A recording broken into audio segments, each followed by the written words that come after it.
My name is Kenneth Lukwagandason, your host, and today we'll be looking at the journey towards the 4th National Development Plan.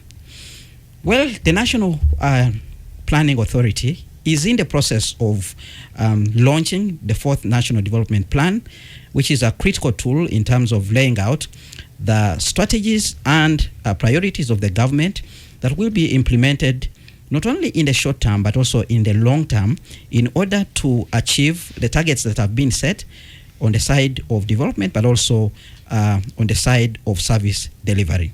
Now, this process has been ongoing with consultations as we move from the 3rd National Development Plan to the 4th National Development Plan. So today, I have officials from the National Planning Authority to share with us what is happening along this journey, and also to share with us what we have really achieved from the 3rd Development Plan before embarking on the 4th one. Let me introduce Miss Emily Chilangat. She is a Senior Communication Officer at the National Planning Authority. Good evening, Emily, and thank you very much for joining us on this edition of Spectrum. Good evening, Kenneth.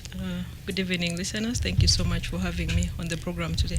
Right, we expect another colleague of Miss Emily Chilangat, who is Andrew Sali, a Senior Information Scientist at the same organization, to actually join us to have this thorough discussion. Briefly, let's begin with people understanding what the National Planning Authority is and how it executes its mandate. Thank you very much, Kenneth. I'm very glad to join Radio 1 today for this talk show. Thank you very much for having us. Just to inform listeners, those who may not know, the Planning Authority, which is the National Planning Authority, that people refer to it as the NPA, was established by the NPA Act of 2002, Act 15, in accordance with Article 125 of the 1995 Constitution of Uganda. NPA was established, why NPA was established was that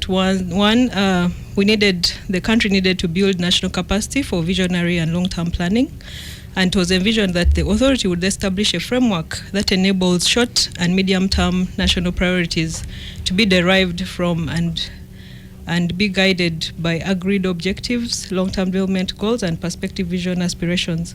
Also, the NPA was established as an institution responsible for ensuring sustainable and balanced national development. That means that all the regions in the country should actually have balanced development. That's one of the key reasons why NPA was established.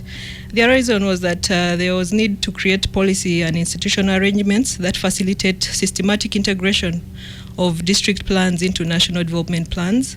That is integrating decentralized and national development planning processes. The fourth reason for the establishment of NPA was the need to establish a central forum for participatory development planning. This means that NPA is an open door institution that listens to every stakeholder, every person in the country, and even development actors to ensure that there is development in the country. But the core mandate of NPA is to produce comprehensive and integrated development plans for the country, which are elaborated in terms of the long-term and short-term plans.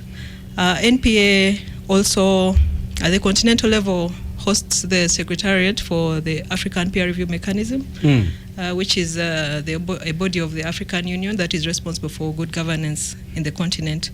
Also, NPA is the Secretariat for the NEPAD, which is the African Union Development Agency, New Partnerships for Africa's Development, which is the business arm of the African Union.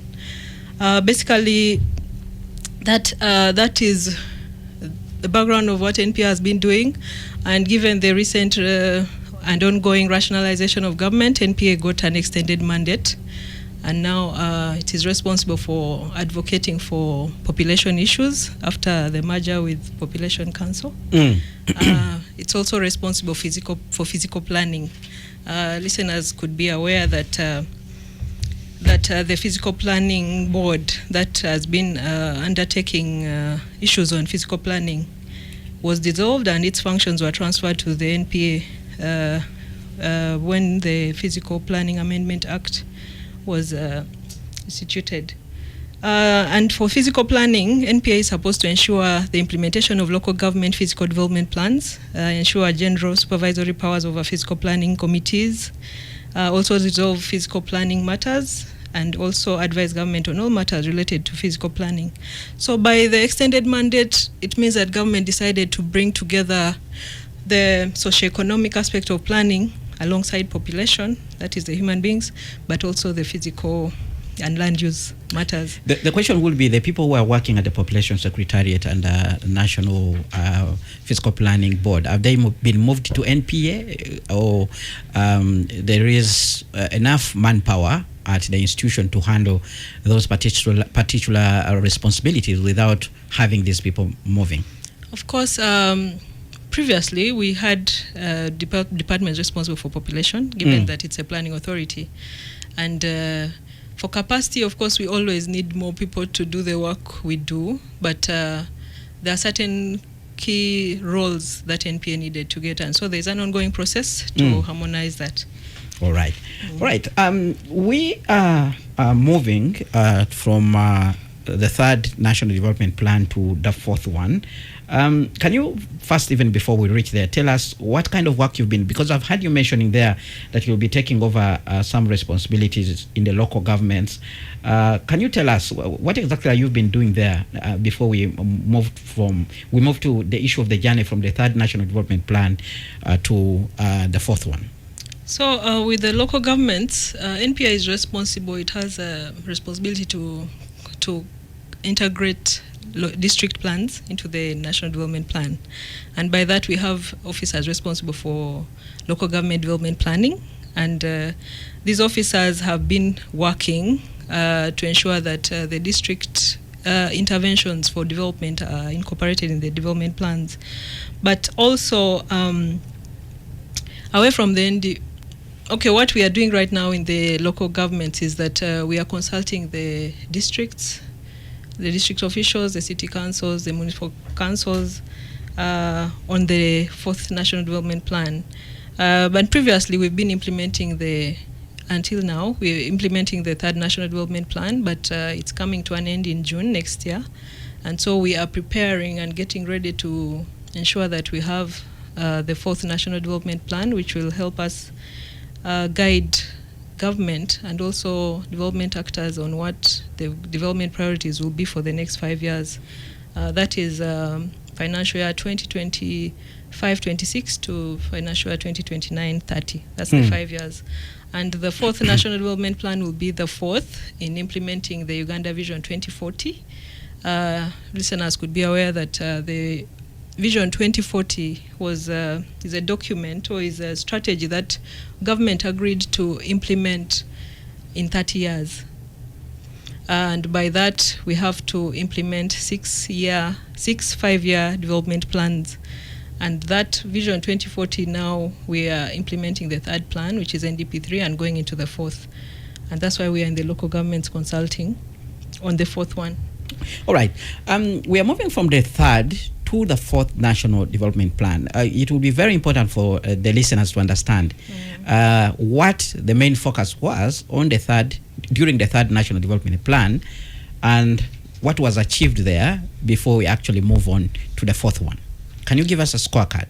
So what was achieved during the NDP3 is also linked to what was achieved in NDP2 and NDP1 and even the previous development interventions. But just briefly to inform the listeners, government has registered growth in several aspects. For instance, the total formal exports increased from Uganda from USD 1,879 million in financial year 2010-11 to 7,942 USD in financial year 2023, which represents a 10% average annual growth, with the East African community as the principal market. East African community is one of the leading, is what consumes most of our exports. Domestic revenue has increased fourfold from shillings 6,402 billion in 2010-11 to shillings 27,726 billion in financial year 2023-24. However, the domestic revenue as a proportion of GDP is low, averaging 13.8% between 2020 and 2023. The stock of paved national road network increased from 3,000 kilometers in financial year 2010-11 to 6,000 kilometers in financial year 2023-24. Electricity generation capacity has increased from 595 megawatts in 2010-11 to 2,000 megawatts in financial year 23-24. As a result, the percentage of the population accessing electricity has increased from 24% in 2017-18 to 58% in 23-24.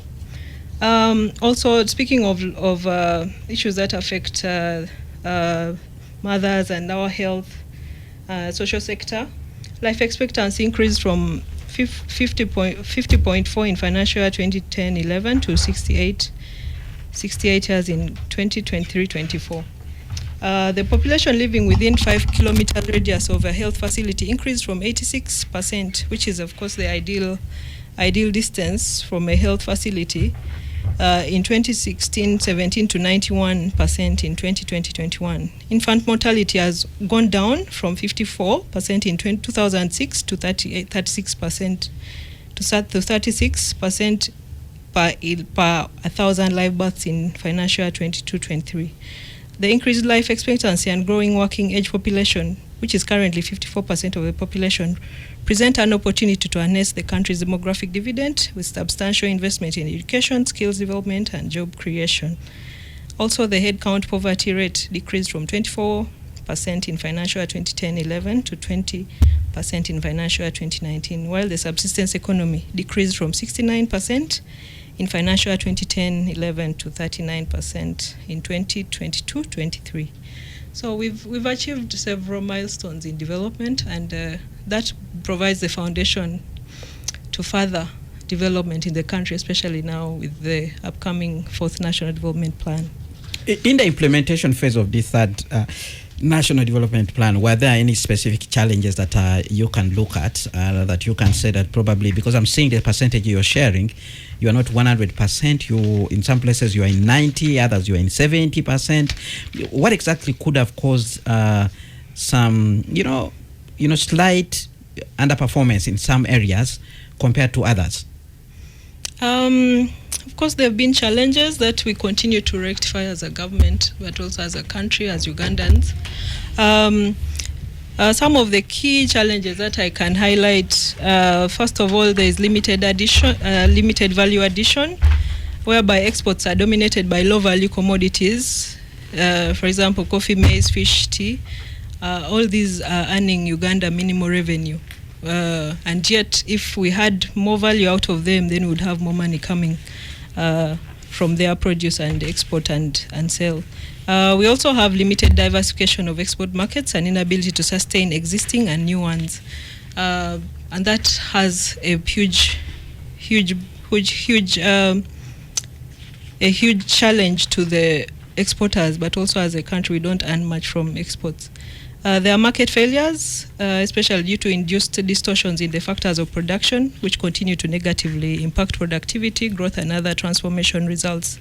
Domestic revenue remains low, averaging 13% of GDP since 2021-22, supporting only half of the national budget, and that continues to put pressure on the deficit financing. And yet, we need more money to be able to pay our debts, but also develop the country.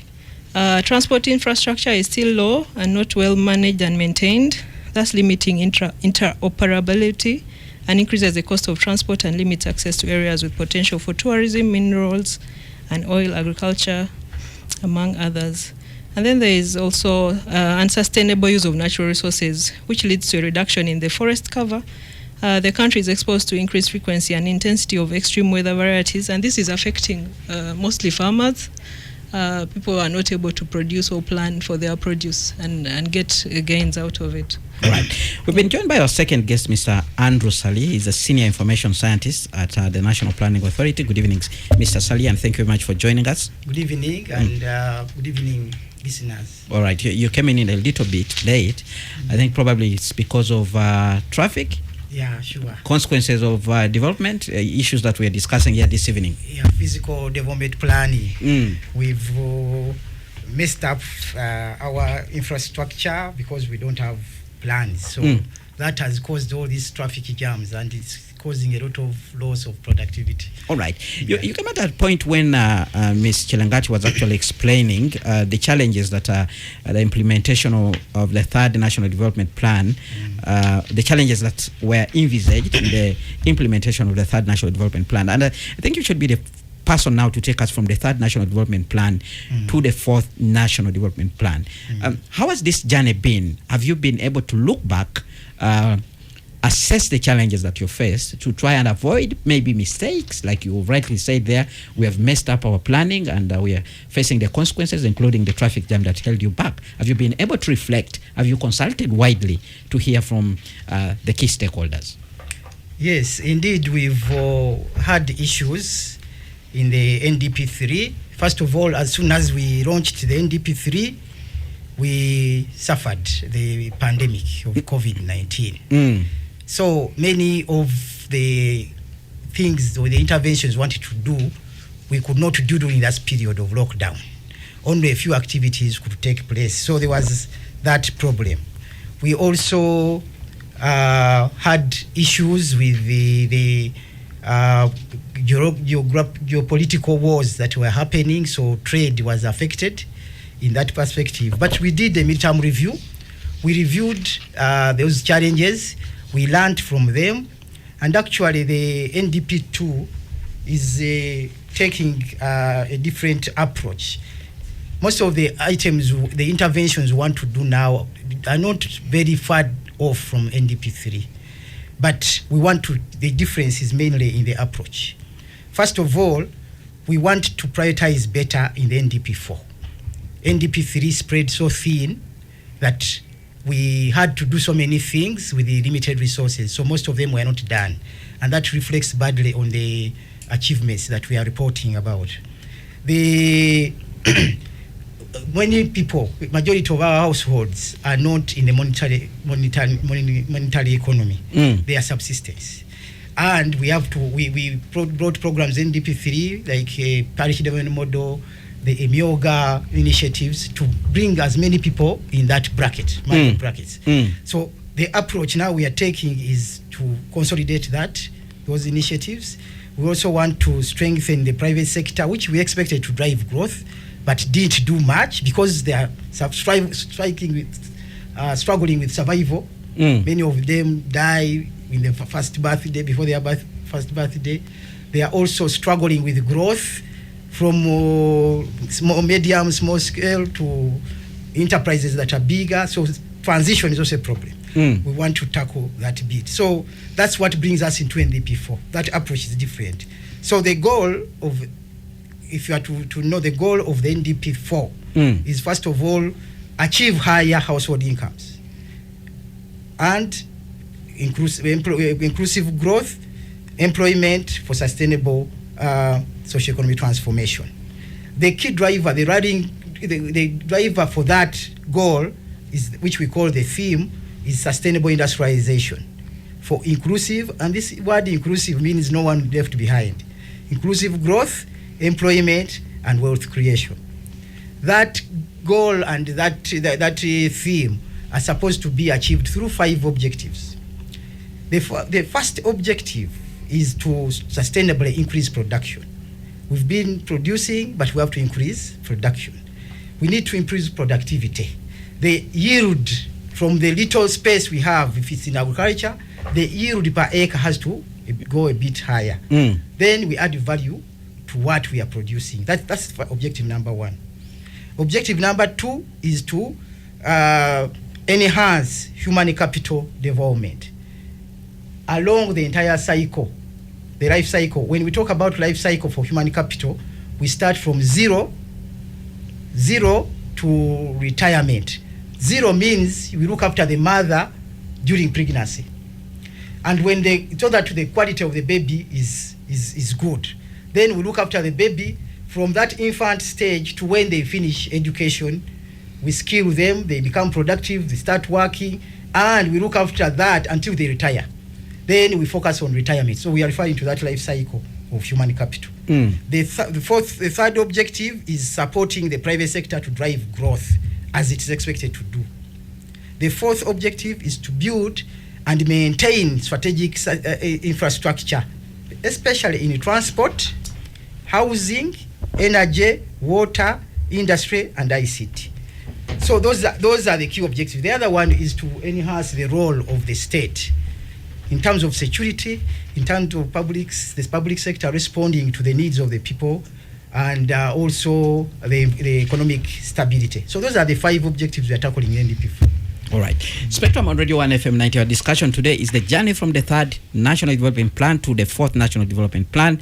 And I'm speaking to officials from the National Development Plan, National Planning Authority, who are here with us in studio to give us more explanation about this particular intervention. Now, in order for you to actually move forward, to make the gains that you are anticipating, you must do things differently, because there's a saying that you can't be doing the same thing over and over again and expect different results. So what is changing in terms of the approach in implementing some of these so-called flagship projects? What is changing, Ms. Chelengati? Thank you very much, Kenneth. The NDP4 has been like Andrew said, the approach to the implementation and also the plan itself is a little different from the NDP3. First of all, the NDP4 seeks to consolidate development gains, such as maintaining the development base in terms of peace, security, and macroeconomic stability. The NDP4 also seeks to emphasize value addition in productive areas. The plan incorporated a prioritization logic, which seeks to ensure that everything that NDP4 will implement, or the focus, will only be in those areas that will have multiplier effect for development, things that can grow the economy faster. That means that discretionary resources of the budget will only finance the NDP priority areas for inclusive growth, employment, and wealth creation. The NDP4 also seeks to consolidate the program approach to ensure that there is effective delivery of results. With NDP3, the NDP3 was the plan where we introduced the program approach to planning and budgeting, whereby previously we had the sector-wide approach. Ministries and departments were working in isolation. Everyone does their own thing to deliver whatever targets or interventions they are looking forward to. But now with the NDP3, first of all, we introduce the program approach, whereby people work together, different ministries work together on a common goal. That means reduction in the silo approach. There is also a reduction in wastage of resources. Probably if the road is being constructed and the ICT ministry wants to establish a line for internet, they can then do that thing at once. One person doesn't have to dig the road, and then the other one again comes and digs the same. So the program approach will be consolidated more in the NDP4. Also, there will be more focus on implementation, follow-up, monitoring, and evaluation. In the NDP3, we didn't do sufficient monitoring and evaluation, but the NDP4, we've proposed interventions that will help enhance monitoring and evaluation. All right. Hold it there. We need to go for a break, but when we return, I'll give you an opportunity to actually explain more. But we also want to understand the priorities. What are the priorities? Do these priorities actually match what is being put in the budgets of the different government departments? Are we likely to see value after the 4th National Development Plan runs its cycle? Now, stay tuned to Radio 1 FM 90, but keep your comments coming via the WhatsApp line 0703 090 090. Spectrum continues. Well, thank you so much for staying with us on Spectrum, live on Radio 1 FM 90, live on its website, www.radio1fm90.com, live on the different radio listening apps, and live on DSTV, where we are on audio channel 897. My guest this evening, Mr. Andrew Sally, Senior Information Scientist, National Planning Authority, and Ms. Emily Chelangat, Senior Communication Officer, National Planning Authority. Our topic of discussion, the journey towards the 4th National Development Plan. What exactly is being done for Uganda to be able to transform. There's even a plan to grow this economy tenfold. If we are serious about that, these plans should be able to reflect what is coming in front. And this brings me to that particular subject, Mr. Sali. What are the priorities? How different are they from what we have, or how strategic are they in terms of addressing the bottlenecks and unlocking the potential of this country? Yes, thank you, moderator. We, using the prioritization logic that Madam Emily has talked about, we've come up with 11 priorities, and these priorities have been agreed to by Cabinet. All right, let's hear them. One is full monetization of the economy. And we are going to use two approaches or initiatives. One is the Myoga, and the other one is the parish development model. We need as many people to get into the money economy as possible. That is priority number one. Priority number two is value addition. We need to add value to agriculture. That's one of the priorities, especially agroforestry and fisheries. We assume people will earn more out of that than the selling raw commodities. The other value addition is in tourism, especially in the products, tourism products that we have. Let's improve them in terms of quality. If it's accommodation, let's maintain the standards so that when a tourist comes here, he wants to come back and he will recommend others to come back. The other value addition component that we want to work on is minerals, oil and gas, especially beneficiation of the minerals that we have, not selling them in raw form. That is also a priority area. So value addition in ATMs, agriculture, tourism, minerals, oil and gas. We want to strengthen the knowledge economy through science, technology and innovation, including ICT. We want to emphasize that knowledge is power. The knowledge economy has to drive us because it creates new sources of growth through research and all that. The fourth priority is continuation. We talked about that, continuation in the parish development model, but that is productivity, strengthening productivity. The other one is in infrastructure, especially high-speed trains and standard gauge railway.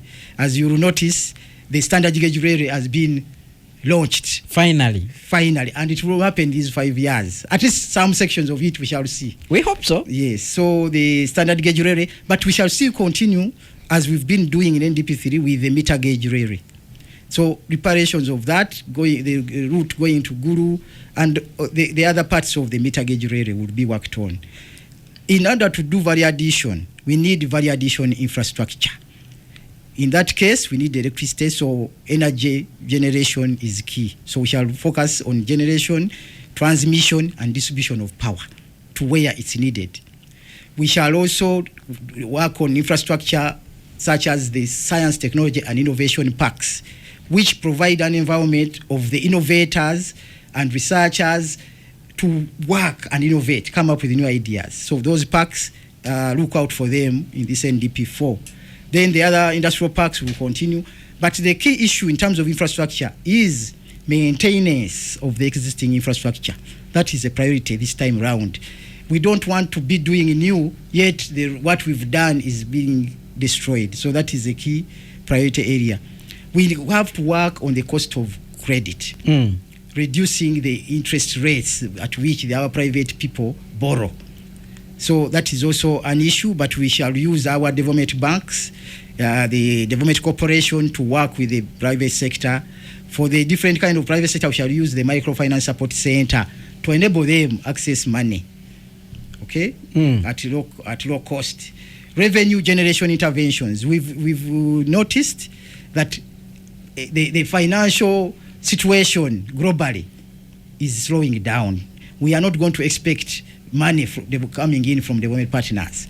That trend of money is coming from development partners is slowly going down. So we need to generate our own revenue and use it prudently. So that is another priority. But we also have to find cost-effective ways of delivering social services.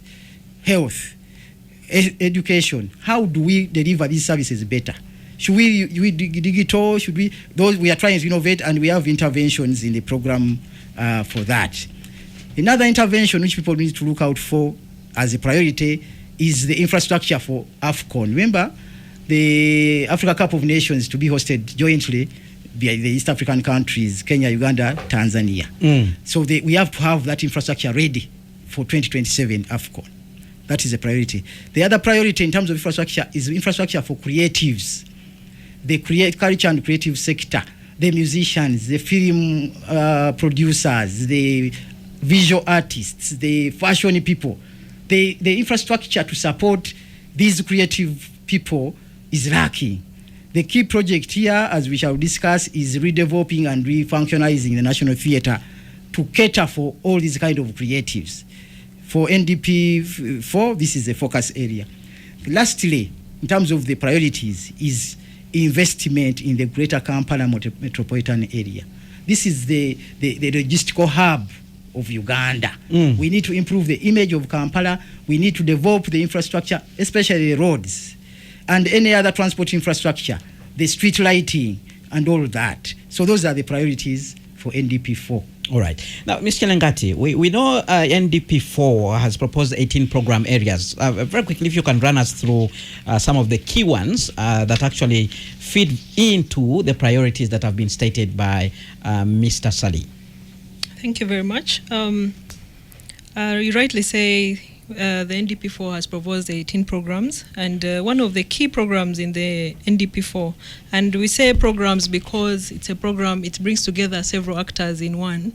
The agro-industrialization program for the NDP4 seeks to ensure that the government or the country has strengthened post-harvest handling and harvest. It seeks to strengthen harvest and post-harvest handling. It also seeks to enhance production and competitiveness of agricultural products for domestic, regional, and international markets. I remember that the Uganda has been asked to ensure that we register farmers for the coffee sector. That speaks to domestic, regional, and international markets as being competitive. We also, the agro-industrialization program also seeks to strengthen specialized extension services. It also seeks to strengthen the adoption and integration of science, technology, and innovation in agriculture. The program also proposes to strengthen farmers, field schools, and cooperatives. It seeks to de-risk agro-industry and eliminate counterfeits and low-quality agro-inputs. All this to ensure that the agriculture sector is productive and can bring money, but also people into the full monetization economy. The other program is the Regional Development Program. This program seeks to enhance the capacity of local governments to deliver decentralized services at the local governments. It also seeks to support local economic development within the local governments. It seeks to enhance the capacity to generate local revenue.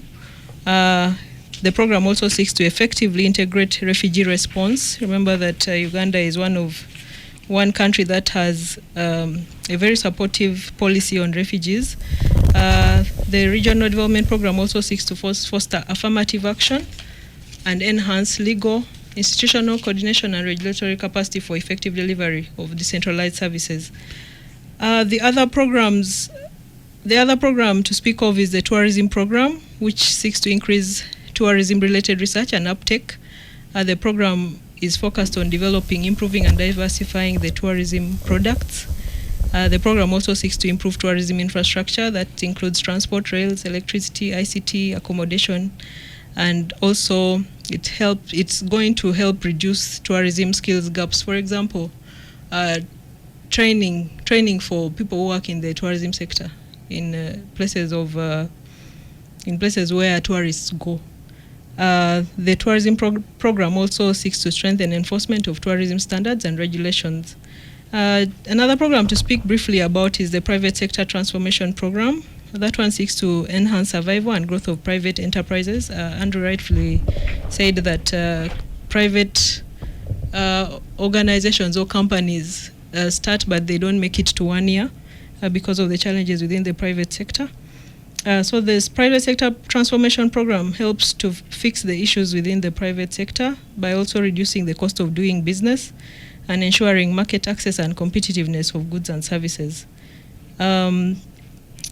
Briefly, that is what I can talk about on some of the programs that have been proposed in the NDP4. All right. Now, there's one thing, planning and then starting to implement. Do we have mechanisms in place looking at that particular development plan to ensure that the things that you're putting in place are actually followed? Do we have a monitoring mechanism? How are you planning to do this? Because it's one of the weaknesses that we have had looking at your earlier submission, Mr. Sali, when it came to the implementation of the third National Development Plan. How different are you doing things this time around? This time around, the plan is trying to be what we call fiscally realistic. NPA and Ministry of Finance sat down before the formulation of the plan, and we modeled how much money we shall have to implement the next plan over the next 5 years. Then we came up with what we call indicative planning figures. Those indicative planning figures were issued to all the program working groups. The program working groups include all the ministries, departments, and agencies per a particular program, and local governments, and told them, please prioritize within this allocation. So the issue that has been affecting us most has been availability of money to fund the interventions that we have. So we want to be fiscally realistic and prioritize within the monies that are expected to be generated during those 5 years. Two, the other issue is this plan has been broken down into what we call the program implementation action plans. And each program has come up with actions, interventions, actions, and outputs. And they've indicated when they will do these outputs and how much it will cost. So we are going to follow up these at MDA level. And the money is going to be allocated along these program implementation action plans. Everyone is going to be held accountable for the actions that they promised to do, given the money that was allocated. So that is also an innovation that we are coming up with. However, we are strengthening the monitoring and evaluation, and under OPM, we are going to develop a digital or an online monitoring and evaluation system so that we get real-time reporting on the activities that are being done, so that we monitor progressively. I assume that, or we believe that when this approach is taken, we are going to do better than we did in NDP3. All right, now let's hear from the listener. We have a number of comments coming in from our WhatsApp line, which is 0703-090-090. I'll begin with Kamugo Fred Keta, who is listening in from Kira Municipality. I salute the officials from NPA. One recently we saw a debacle with UBOS. Whose statistics you base on for planning in this country? Since up to now, Ugandans are not very sure of the correct results of UBOS. What steps have you taken to ensure you don't depend on the seemingly misleading results in your planning process for this country? That's a comment from Kamugo Fred Keta listening, raising a very important issue on the issue of statistics and planning. Okelo Patrick Bonyo, listening in from Busega. Sometimes the more things change, the more it remains the same. The plan is good on paper, but practically, practicability remains the challenge in most of the government projects. We have Patrick there, who is a little bit skeptical, happy with the plan, but on the side of implementation, he thinks they'll remain on paper. Then we have another comment coming. Hello, Kenneth. Honestly, I'm not being funny, but where is Uganda going to put high-speed trains? You have got to be kidding me. That's Charles listening in from the UK. And then we have another comment coming in from another listener here who didn't leave a name behind. Okay, it's a comment from Keen, who actually says, hello, Radio 1, thanks for the show. I want to thank my sister Chilangati for educating us and being very eloquent on NDP mandate. We are proud of you, our sister. That's Chebet, who is listening in from, that's Chebet, who is listening in. Is it from Keen or is probably Queen? Queen district. All right, people from the soil, throwing flowers to one of their own. Then we have a comment coming in from Samuel Mary Namlondo Zone, where you get it. He says, thanks for the show. Sincerely speaking, programs are all good and hopeful, but how will they overcome the opportunists in government during implementation who want to enrich themselves rather than the downtrodden? Well, some comments that are coming in. We'll continue to monitor if more are actually coming in. Very quickly, if you can respond to them and also tackle the other issues remaining on this particular, plan, including how you're going to raise the funds to actually finance this plan. Let's hear from you responding to the listener. Thank you very much. Just to start with the question that you asked about where shall we get the funds to implement the plan. Of course, the fiscal space is constrained by low domestic revenue mobilization, narrow tax base, corruption, inefficiencies in public investment management, and so many other things. But in the NDP4, we are hoping that we find money, or government finds money to implement the plan, by ensuring that there is effective domestic revenue mobilization.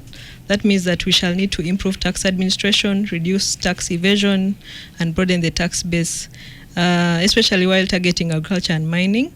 We also need to enhance digital technologies for compliance. I know URA and other institutions are already using digital platforms to reach out to taxpayers and also receive revenue, but we need to enhance that more. We also hope that with the NDP4 that government will focus on concessional and semi-concessional loans while minimizing domestic borrowing and also deepening domestic financial markets.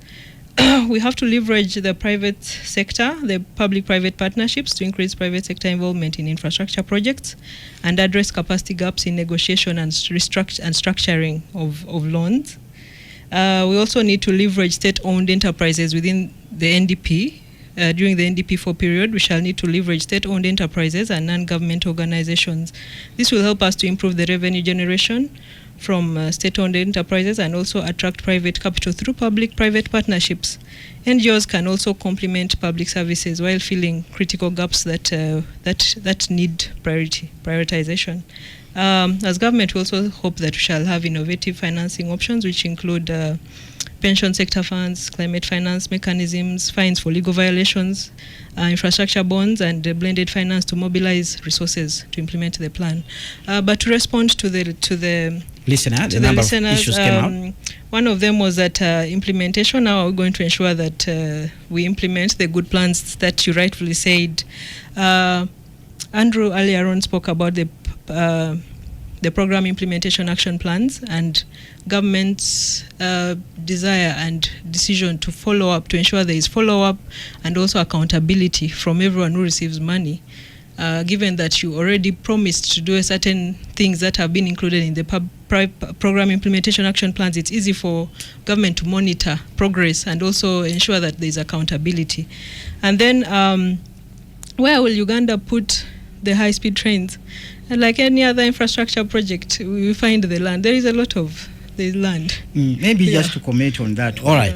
Maybe to comment on that. And the issue. Just hello to my sister in Chebet, who is in Kwen. Thank you for listening. On the issue of land, of where we shall put high-speed trains, the right of way for the standard gauge rail is almost complete. We've reached Jinja in terms of acquiring the land where the standard gauge rail is going to pass. So the compensation and acquisition of land for the section from Jinja to Kampala is going to happen. So the other sections where we've already acquired, the railway is going to start. So the listener should not worry of where these high-speed trains are. We have they are going to run alongside the old meter gauge from Malaba to Kampala. That section is given. We have the space. The other issue someone mentioned about the UBOS statistics. Unfortunately, I wouldn't say unfortunately, as a planning authority, the only reliable data we can use is what is given to us by the authorized agency to give us data. So there is some data that is not controversial, that is known. Households are known. So as NPA, you don't conduct research? We depend on the body that is mandated to give us the data that we use to plan. So we shall go with what UBOS has given. However much people may doubt, it's what it is. Yeah, so we are using Actually, UBOS has admitted in some instances, for instance, when it came to persons with disabilities, they're actually redoing assessment and they'll be providing a new set of statistics in December. So we are told. So that's a point that you need to take seriously. Yeah, for that one we use the data that was there before, and that's the one we are basing on, because it's the... So you'll be planning backward? It's the reliable data that we have. We can't... the good thing is, for now, we have agencies that are also competent enough, like the World Bank, the UN system, which also give us that kind of data. So we correlate our data with those agencies' data. So, and we use it as planners. All right. Yes. We have another comment coming in. Is NPA one of your baby? If so, you should have terminated the pregnancy, because how do you give a person who has never received $1 million in their entire life and you expect a country to develop? PDM will not yield anything. That's a comment from Ariko there. And there have been so many mixed reactions about Emioga and PDM. People saying this is money that has been given to us as a gift. So many are crushing it. It's true, but do you know that people need to have money for them to think that they belong? So let's give them time. Some have misused it, but some are using it. You'll be surprised by how much productivity is happening. So this was your baby? Yes, but the approach changed a bit midway because of the... Can you cite an example anywhere in the world where such an approach has actually worked? You know? The approach, giving people money at the lowest level and then suddenly more get out of... there's one thing having money in the pocket, but sustainability, making you economically viable in the next 2 or 3 years. Is it possible? I can't cite an example right now, but you will not doubt that when someone has money in their pocket, they will go and buy. Even if they bought things that they didn't expect to do, that whatever they've bought will they'll pay be tax. Spreading the money. There will in the be economy. tax. There will be spreading of money. Money is moving. Let's take it at that basic level. There will be money circulating among the people at the grassroots, and that is a positive. All right. As we come to the end of this program, I would like you to give your concluding remarks. And we want to know, you're doing consultations right now. Is that what is happening? Where are you taking this information that you're gathering? And how seriously will you consider the input that is coming in from the population? Thank you very much. So we are carrying out the local government consultations to enrich the plan. The NDP4 in its state right now is a draft, and we hope that with the contributions from the local governments, we shall have a more enriched plan, so that we all move in one accord with the whole country. It is Parliament of Uganda that approves the NDPs, so sometime mid-December we should have the plan approved, so that then it can be launched in April 2025. And then implementation will start in July 2025. All right, Mr. Sali, your closing remarks? Yes, as just to remind you, listeners, that the budget, the NDP3 is ending in 2025, June. And the budget for the next financial year, 25-26, is supposed to be informed by a successor plan, which is the NDP4. So it's critical that we have an approved plan to inform the budgets that are coming up. So that is important. Now, the consultations we are doing are in line with the strategy that we adopted as NPA. One is top-down, the direction is given from the top. But then bottom-up is where the actual work and the needs of the people come from. So we're now doing that bottom-up component of consultations. And that input is going to make its way in the NDP, and then we take it for approval.